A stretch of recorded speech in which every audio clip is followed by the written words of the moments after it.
In this G82 series form, the BMW M4 Competition is probably the last combustion engine BMW M model of its kind, so it better be good. This second generation M4, now offered in both coupe and convertible forms, is quicker, cleverer and meaner looking than its predecessor, plus it ushers in a fresh era of drive assist and safety tech. Most importantly perhaps, you get the option of all-wheel drive for the first time. It's actually mandatory on the fabric drop-top variant. Plus, in all its forms, this car keeps to an enhanced version of the classic straight-six engine configuration. One thing's guaranteed, a proper driving experience. All the key numbers stack up here. There's 510 horsepower from the latest S58 version of BMW's classic straight-six 3-litre power plant and 650 newton meters of thrust, and that's enough to simply hurl you up the road in almost any gear. For the first time, M4 customers compare this car's engine to four-wheel drive via an X-Drive system that you can also customise for rear-driven feel if you want it. Ordinary rear-driven variants also continue on in the range. That's actually what we've chosen to test here.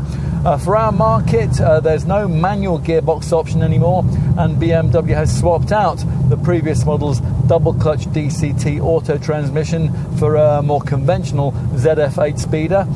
If you're quick with the provided paddle shifters here though, 62 from rest will be dispatched in 3.9 seconds or just 3.5 seconds in an X-Drive model. And that's on the way to a top speed that'll be raised to 180 mph if you pay the extra for the optional M Pro package. All of that's accompanied by a glorious roar from the Active Sports exhaust, and the soundtrack is one of the things that you can alter either via this center console setup button or the center stack display's selectable M menu. Either way, you get a screen which allows you to tailor your preferred drive settings and to store them, your two most favoured ones, behind these little red M1 and N2 buttons on the steering wheel. One perhaps for your commuting and the other may be for your favourite back road. Now you can alter the parameters also for engine, transmission and steering, plus there are 3 chassis options too for the suppleness of the adaptive M suspension with its electronically controlled damping, and there are also 2 pedal feel settings for the freshly developed M compound brakes. Plus there's this center console M mode button which offers road, sport and track settings, each of which changes the instrument display and the level of driver assistance system intervention.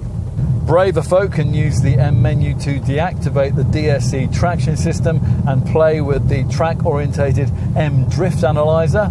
BMW's standard M Drive Professional package also includes an M lap timer, plus the brand has also redesigned the cooling and the oil supply systems specifically for circuit use.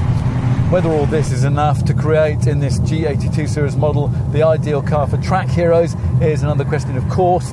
Probably not. The second generation designs 170 kilos of extra weight ultimately tell against it in extremis, and it doesn't help either with the efficiency. That's rated at 27.7 mpg and 234 grams per kilometre of CO2 for this rear-driven version. But what's not in doubt is that it's a far better road-ready tool than its predecessor, and any previous M3, come to that.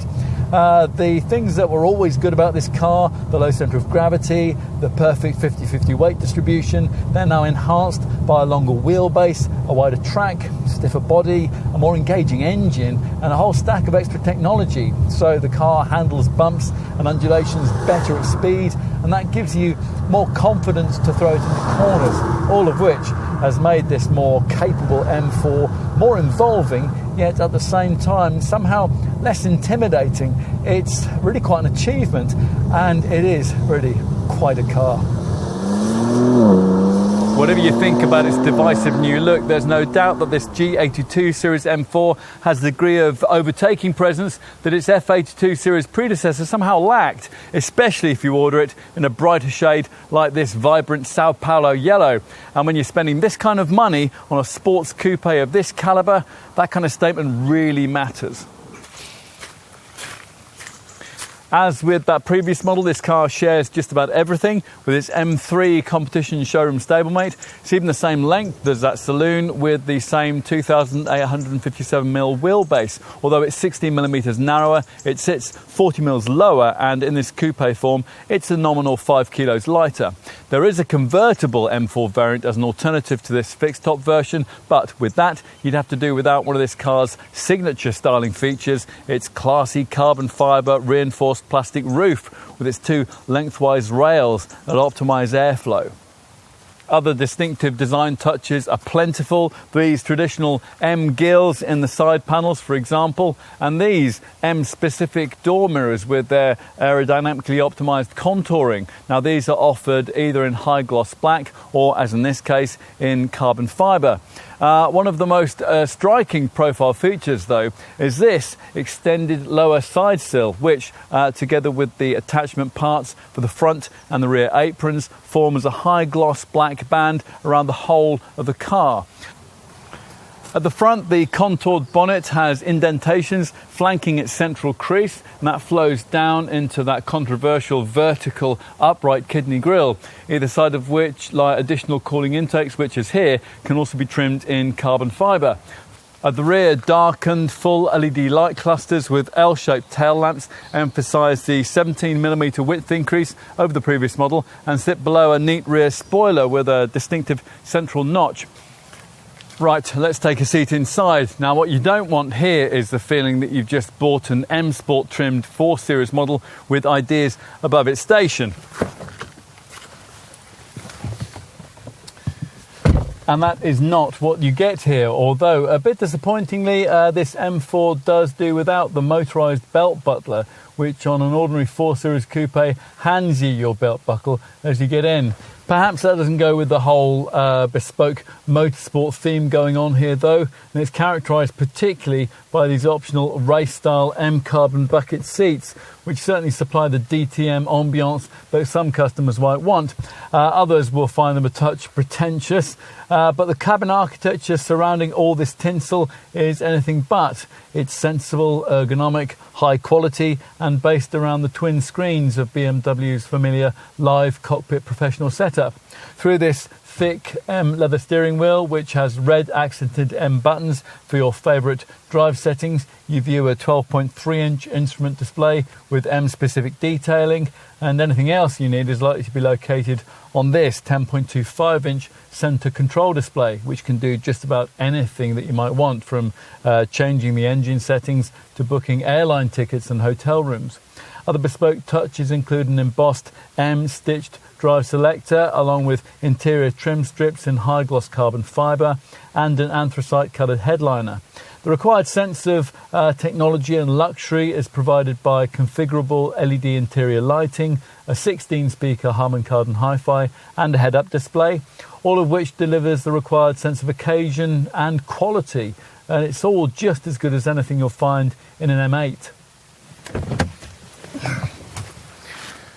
Getting into the back isn't the easiest task in the world, but it is aided by these electrically operable front seats, which slide obediently forward when you pull on this M Sport coloured seat shoulder tab, allowing just enough space to access the rear in reasonable comfort.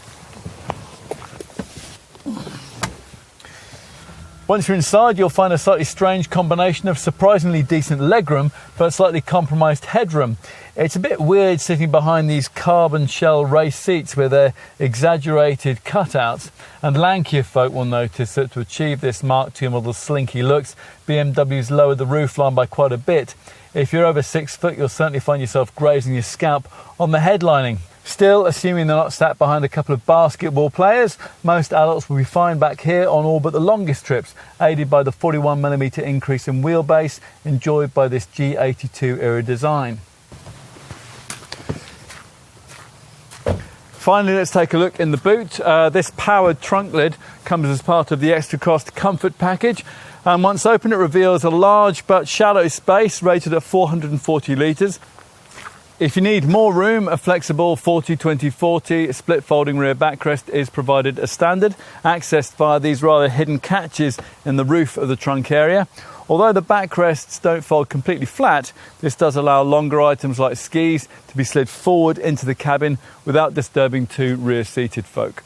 There's not actually a lot of commonality between early M3 coupe models and this modern-day M4 interpretation of the same street racing formula. The focus has changed from a raw, track-tamed screamer to something a lot more measured. This still remains the most exciting and involving car of its kind, but crucially, that capability is so much more accessible now, particularly if, as most customers will, you choose this car in X-Drive form.